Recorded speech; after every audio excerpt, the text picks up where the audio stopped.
Hi, and welcome to the channel. Today I'm going to talk about installing a decoder in one of my N-scale locomotives. In most cases I would follow the directions and I would try to put it in. I've done this a number of times, and I can tell you that right now I take the directions that came with the decoder and I do this with them. Trash them. Because I think in some cases they're wrong. And there's a lot easier way to do it. So let's get into it. I'll show you how I'm going to do a decoder install on this N-scale ES44 C4 Florida East Coast. I bought this online and I saw it on TV, two of them it consists pulling some space hardware. I think if it was for the one of the space vehicles that is going up to orbit pretty soon, the Artemis. So I thought it'd be cool to do that. So I bought two of these. I put one in already.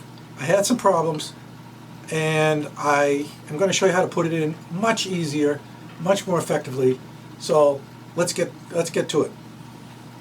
Okay, first thing we have to do is take the shell off of the locomotive.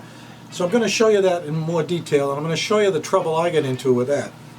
So let me put it under a microscope, let me show you what it's looking like, and we'll take the shell off. This is not as trivial as it might sound, because the shell's on there pretty good. Okay, if you can see this, this is how we're going to remove the shell. I'm going to take an X-Acto blade, and I'm going to try to pry off the shell right here. Now, you notice there's a black ribbon right there. And I'm going to try to keep that black ribbon on the trucks, and you'll see it wants to come off. It wants to bounce up there, but I'm going to try to keep that down while I pull off the shell. Because if you don't do that right, it's difficult to get the bus bars back on. So I'm going to go to the right side now and do the same thing, the other side of the locomotive. And I'm going to try to get the same leverage on that.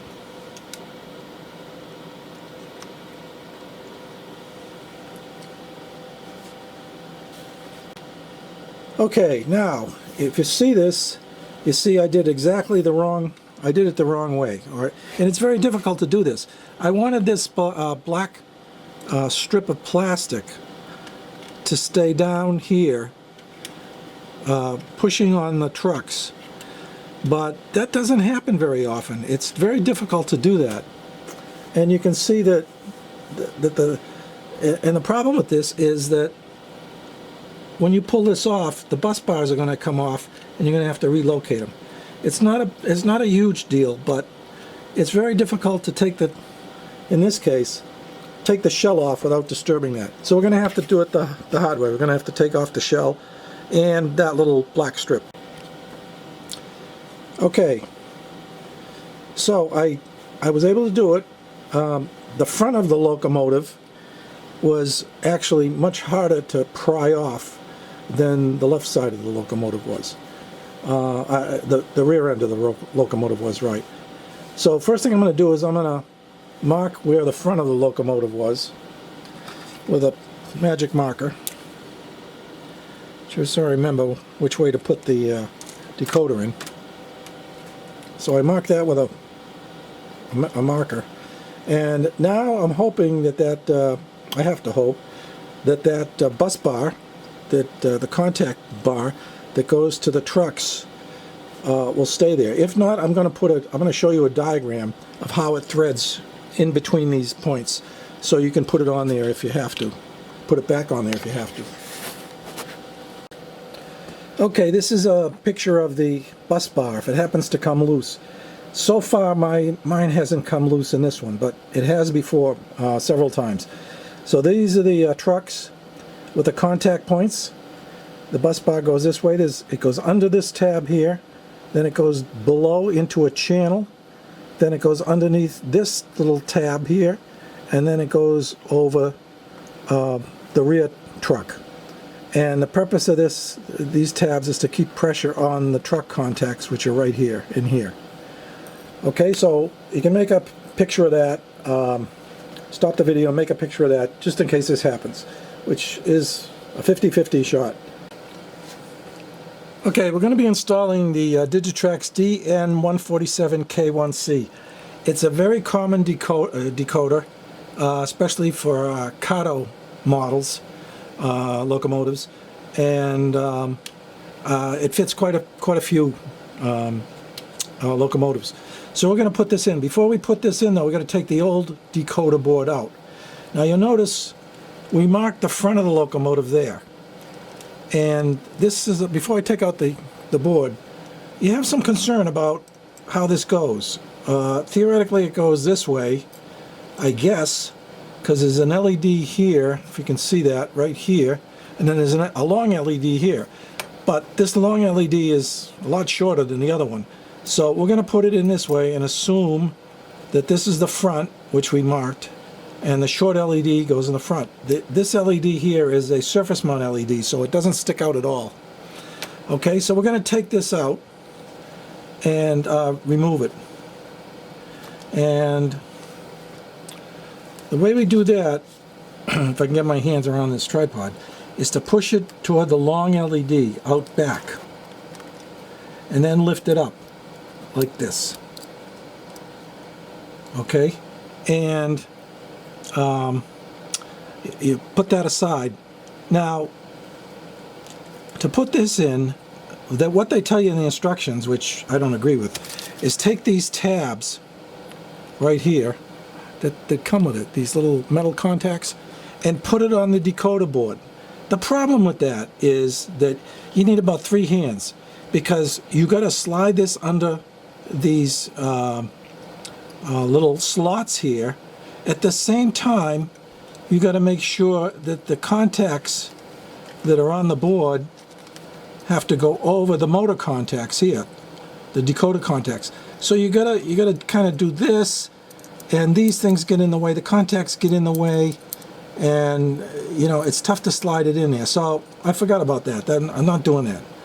So I'm going to put the decoder board in by itself without the contacts, which I found is much easier. And you put it in basically the same way you take out the old board. You slide it in, and then in this case you push it forward, okay, until it hits the contacts. Make sure it's under these contacts here, and make sure it's solid in there. And then then we're gonna hook it up electrically. Okay, I slid it back, and even when you do it this way, you need 2 hands because it's in there tight. It's in these slots. It engages underneath these 2 slots, the board, and these 2 slots. So you're gonna put some force on it to make it work. Okay, now my trick is I'm going to take these 2 contacts, and now I'm going to put them on. And if you look at this under a microscope, I don't know if I can show this to you, but there's 2 little spots here in the circuit board and 2 over here. And these slots, these holes, line up with the little pips that are underneath here. So you kind of put it, oops, you may need a pair of tweezers for this, but you put it on top of these the motor contacts, line it up, and then push it in. And I'll try to show you how to do that in more detail. Okay, so I put one in by my finger. I did not need the microscope, but here's what the clip looks like. There's 3 pieces to it, and it goes in, so the middle one goes underneath the circuit board, and the other 2 go above the circuit board and pop into those holes. So the clip is squeezing the circuit board, so it stays in there pretty tight. I've tried soldering these in, and it didn't work that well. So what you got to do is ease it up to here, and sandwich the clip, same as the circuit board, between the middle clip and the outer 2 ones, if you know what I mean. Let me get a side view of this. Okay. You can see how it can sandwich the clip. They're not in the same plane. So I did that, and by the way, it's much easier not to move the motor clips because you're just pushing it in from the side. So you don't have to, you know, juggle it around. And this was a lot easier for me to do this way rather than the way they said put on the clips first. I don't know who came up with that idea. But I'm going to put the other one in and then we'll test it out.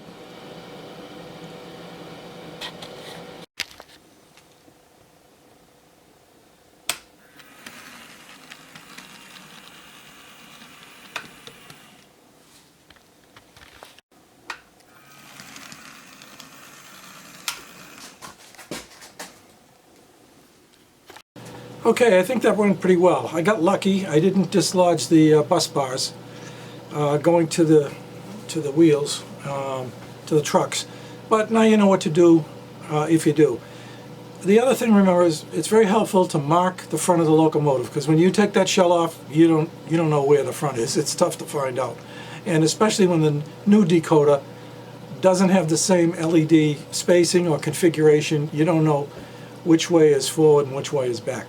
So do that, and I think you'll find it much easier to do it my way that I just showed you than trying to manipulate the decoder with several hands and trying to get, you know, the motor tabs underneath the decoder tabs.